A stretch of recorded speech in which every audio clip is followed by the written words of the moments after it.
Hi friends, this is Harry. Cinema bus அப்டேட்டில் ஒரு லேட்டஸ்ட்டான ஒரு அப்டேட் ஒன்று கொண்டு வந்திருக்கேன். 2 நாளாக அரசியல் பிரச்சாரத்தில் பார்த்தீங்கன்னாக்கா கமலஹாசன் சார் மறுபடியும் சொல்லக்கூடிய ஒரே விஷயம், ரஜினி சார் எனக்காக பிரச்சாரத்தில் ஈடுபடணும், அப்படி பண்ணார்னா எனக்கு ரொம்பவே சந்தோஷமாக இருக்கும், அவர் வருவார்னு எனக்கு ரொம்பவே நம்பிக்கை இருக்குது அப்படி இப்படின்னு சொல்லிட்டு ரஜினி சார் எப்படியாவது இந்த அரசியல் காலத்தில் இந்த வரக்கூடிய தேர்தலையே அவர் உள்ளே இறக்கிடணும் அப்படின்றதுல ரொம்பவே மும்முரமாக இருக்காருன்றது நல்லாவே தெரியுது.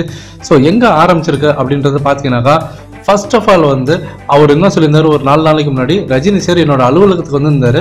அங்கே நான் அவர்கிட்ட எனக்காக நீங்கள் பிரச்சாரம் பண்ணணும், எனக்கு ஆதரவு தரணும் அப்படின்னு நான் கேட்டிருந்தேன்.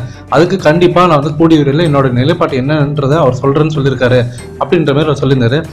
இங்கேயே இடிக்குது. அதாவது உங்களுக்கு ஒருத்தரோட உதவி தேவைப்படுதுன்னா நீங்க தான் ஒரு வீட்டு படியேறி போய் எனக்கு உதவி செய்யுங்கன்னு சொல்லி கேட்கணும். ஆனால் அதுக்கு அப்படியே மாறாக ரஜினி சார் இவரோட அலுவலகத்துக்கு வரும்போது அங்க வச்சு இவர் கேட்டது அதுவே பேசிக்கே ஒரு தப்பா தான் இருக்குன்றது என்னோட கணிப்பு. அது ஃபர்ஸ்ட் ஆஃப் ஆல். அதுக்கப்புறமாட்டா இவர் கட்சி ஆரம்பிக்கிற டைம்லேருந்தே பார்த்தீங்கன்னா கிட்டத்தட்ட 1 வருஷத்துக்கு மேலே ஆயிடுச்சு. ஸோ இந்த டைமில் எப்போதுமே ரஜினி சாருக்கு ஆதரவாக இவர் எங்கேயுமே பேசினதில்ல. இவர் கட்சி ஆரம்பிக்கும் போது என்ன சொல்லியிருந்தாருனாக்கா, ரஜினி சாரோட கட்சி ஒரு கருவில் இருக்கிற குழந்தை மாதிரி அது கூட எப்படி கூட்டணி வைக்க முடியும், வேணும்னா ரஜினி சார் எங்கள் கட்சியில் இணைஞ்சிக்கிட்டோம் அப்படின்னு சொல்லிட்டு ரொம்ப திமிராக பேசியிருந்தாரு. அதே போல் மற்ற எல்லா கட்சிக்கிட்டையும் போயிட்டு பேசியிருந்தாரு. அதாவது காங்கிரஸாக இருக்கட்டும், இல்லை டெல்லியில் இருக்க ஆம் ஆத்மி கட்சியாக இருக்கட்டும், இல்லை பக்கத்தில் கேரளாவோட சீஃப் மினிஸ்டராக இருக்கட்டும், பெரிய பெரிய பொலிட்டிஷியன்ஸ் கிட்டலாம் போய் அப்போ பேசியிருந்தாரு அந்த டைம்லலாம். ஆனால் இப்போ அவங்களோட உதவியெல்லாம் இவருக்கு தேவைப்படல. ரஜினி சாரோட அந்த ஒரு குரலுக்காக தான் இவர் வெயிட் பண்ணியிருந்தாரு. இதுல இருந்தே நல்லா தெரியுது, கமல் சார் கண்டிப்பா இந்த எலெக்ஷன்ல ஒன்று பெருசா அவர் சாதிக்க போறதுலன்றது நமக்கு எல்லாருக்குமே நல்லா தெரிஞ்சு போச்சு. இதுக்கு மேல இன்னொன்று ஒரு சூப்பரான விஷயம் என்னன்னாக்கா, இப்போ பார்த்தீங்கன்னாக்கா ரொம்பவே சீக்கிரட்டா எடுக்கப்பட்ட ஒரு சர்வே. ஸோ அந்த சர்வேல பார்த்தீங்கன்னாக்கா ஒரு சூப்பரான ஒரு அப்டேட் வந்திருக்கு. அதுல கமலஹாசனோட கட்சி 1 அல்லது 2 தொகுதியில மட்டும்தான் ஜெயிக்கும், 40 தொகுதியில அப்படின்ற மாதிரி இப்போ கருத்து கணிப்புல ரிசல்ட் வந்திருக்கு. ஸோ ரொம்ப சீக்கிரட்டா வச்சு எடுத்திருக்காங்க. ஸோ இது பார்த்தீங்கன்னாக்கா ஆளுங்கட்சி தரப்புல இருந்து எடுக்கப்பட்டதா சொல்லப்படுது. அதே போல இப்போ பார்த்தீங்கன்னாக்கா இவருடைய அந்த 10 மாவட்டத்தில் இருக்கிற பொறுப்பாளர்கள் எல்லாருமே வெளியேறி வந்திருக்காங்க அவரோட கட்சியிலேருந்து. அது மட்டும் இல்லாமல் ஏராளமான நிர்வாகிகளும் கட்சி விட்டு வெளியே போயிட்டாங்க. ஸோ இது பார்த்தீங்கன்னாக்கா அவருக்கு ரொம்பவே ஒரு செல்வாக்கை சரிஞ்சிருக்கிறது நல்லாவே காட்டுது. ஸோ இதையெல்லாம் தாண்டி இதையெல்லாம் கணக்கில் வச்சு தான் இப்போ ரஜினி சாரோட ஆதரவு இருந்தால் மட்டும்தான் ஜெயிக்க முடியுன்ற நிலைப்பாட்டுக்கு கமல் சார் தள்ளப்பட்டிருக்காரா அப்படின்ற மாதிரி ஒரு கேள்வி எழும்புது.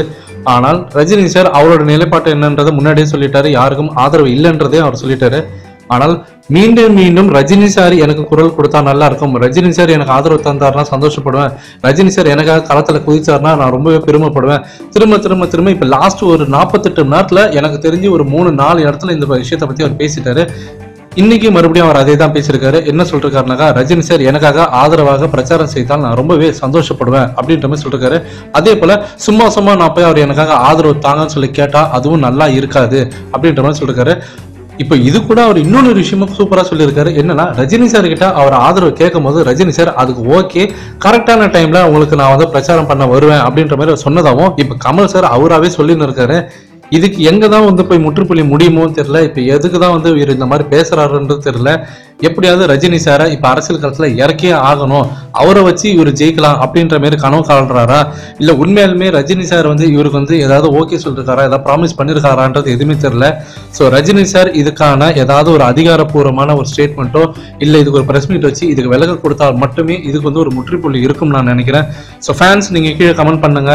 ஸோ திரும்ப பார்த்தீங்கன்னாக்கா ரஜினி சாரை மையப்படுத்தியே இப்ப 4 நாளா கமல் சார் அவர் அவரோட அரசியல் பிரச்சாரத்தை ஈடுபட்டிருக்காரு. அவர் எங்க போனாலும் கூட்டம் ஒன்றும் பெருசாகவும் இல்லை, அதுவும் நம்மளால பார்க்க முடிஞ்சுது. ஸோ சமீபத்தில் கூட இப்போ சென்னையில் ஒரு மிகப்பெரிய மாநாடு நடத்துனாங்க. ஸோ அதுக்கும் ஒன்றும் பெருசா யாருக்கிட்டும் ஒரு பெரிய வரவேற்பு இருந்த மாதிரி தெரியல மக்களிடையே. ஸோ இதை பத்தி உங்களோட கருத்து என்னன்றதை நீங்க சொல்லுங்க ஃப்ரெண்ட்ஸ்.